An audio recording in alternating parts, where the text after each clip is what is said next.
21 kids killed and 17 people injured in the recent Robb Elementary School mass shooting, now being regarded as the second deadliest school shooting on record. Let's discuss that. Hey there, my name's Def.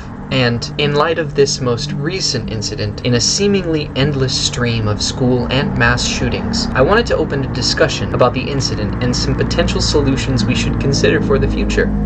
First and foremost, I would like to issue my sincerest condolences to the families of those affected by this shooting. No one of us should have to fear for our child's lives, and my heart goes out to all of you. Many people, once the reports started coming in, started taking to social media to spread their thoughts on the situation. In scrolling, I saw a post on social media depicting the cycle we as a society take during and after a school and/or mass shooting event. When I saw this post, initially I was taken aback. To the best of my recollection, this vicious cycle depicted is exactly what has happened and kept happening for many, if not all, of the mass shootings that I've seen happen in my almost 27 years of life.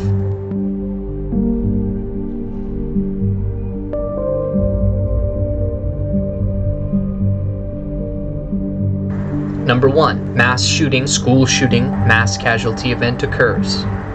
Number 2. Media coverage of the incident is posted. Speculation, opinion pieces, and misinformation begins to spread almost immediately. Number 3. Thoughts and prayers, funeral services, and other public meetings and mournings take place. Number 4. Social media, interpersonal, and other parties begin to debate gun control, gun law reform, and how to deal with the potential of further mass shootings/school shootings. Legislation is spoken of, individuals form groups to support/raise awareness, but nothing is ultimately done.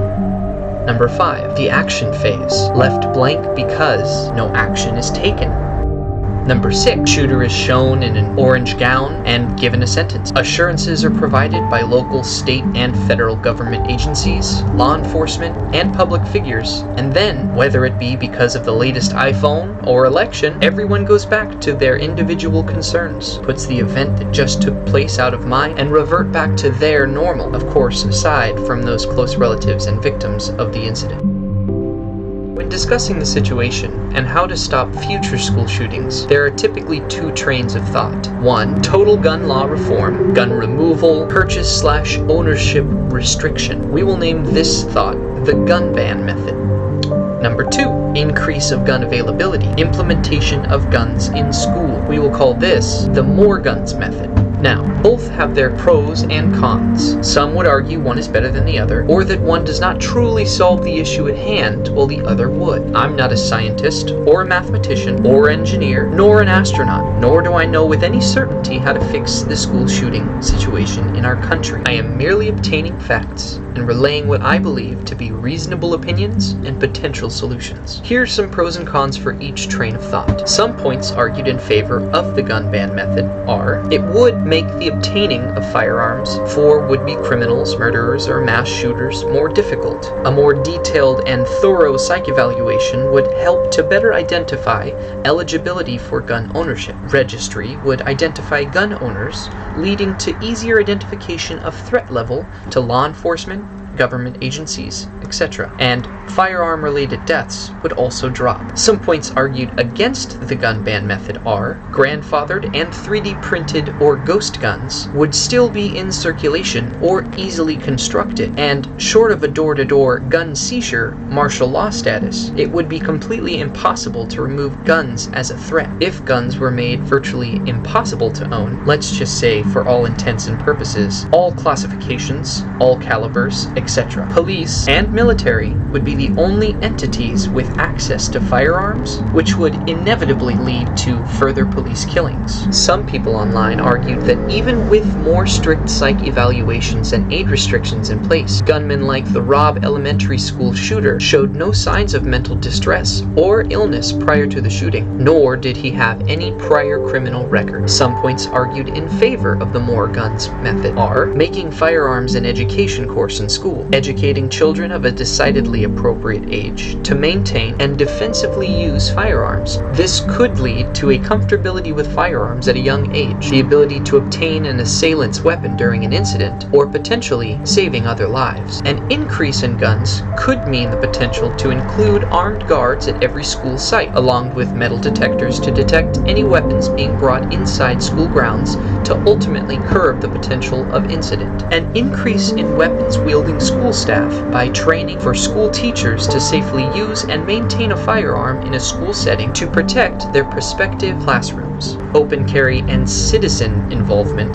Those who open carry can do a citizen's arrest to assess the potential threat to a school or building with reasonable suspicion. Some points argued against the more guns method are increased gun-related deaths, increased gun-related crimes, i.e. robberies, kidnapping, etc., and a potential shift in how society views death overall and how they handle shooters. Would they reinstate the death penalty? Would they reinstate firing squads? Overall thoughts. Here's what I think the bottom line is. When you look at the core of the issue, it's human nature as it's evolved up to this point. People are violent in general. In countries where guns are completely banned, people still find other methods of killing one another. The knife-wielding gangs in the streets of London, the axe-wielding gangs of Japan, or the literal human weapons who are required to register their hands as weapons in China. When it comes to the issue of school shootings specifically, the issue in my mind is the value that we place on education.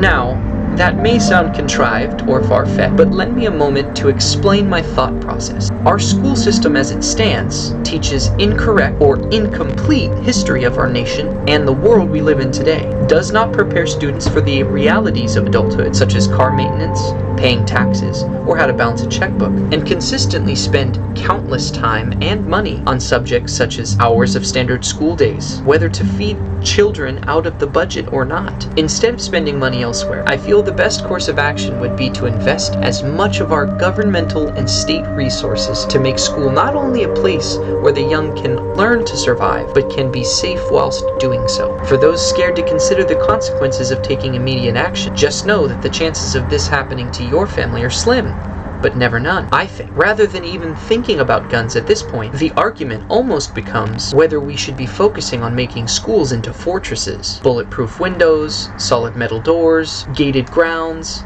video recording both day and night, armed guards, and psychiatrically evaluated teaching staff are a few things that come to mind. No guns in school should mean no chance of one entering school property with a weapon of any kind. Ramez, however, the Robb elementary school shooter, was said to have entered the school through a back entrance, gun in hand. Metal detectors on every entrance and limited or guarded access points would absolutely have hampered, if not completely stopped, such a heinous crime from occurring. Armed teachers could further provide protection to children in the event that a threat was present and confrontation was inevitable. Gun education and safety courses to reduce mishandling and misuse of weapons at an early age could also lead to a comfortability with firearms in general. Banks are impenetrable with solid metal vaults, police panic buttons, bulletproof glass, and armed security. A standard military jet uses 385 gallons of fuel a minute. In several states, cities are purchasing military-grade gear, heavily armored APCs or armored personnel carriers, which are basically tanks, and spending thousands on preventative measures for their local law enforcement agencies. Why not make our children, our literal future, just as important as our finances, our military presence, or our public safety?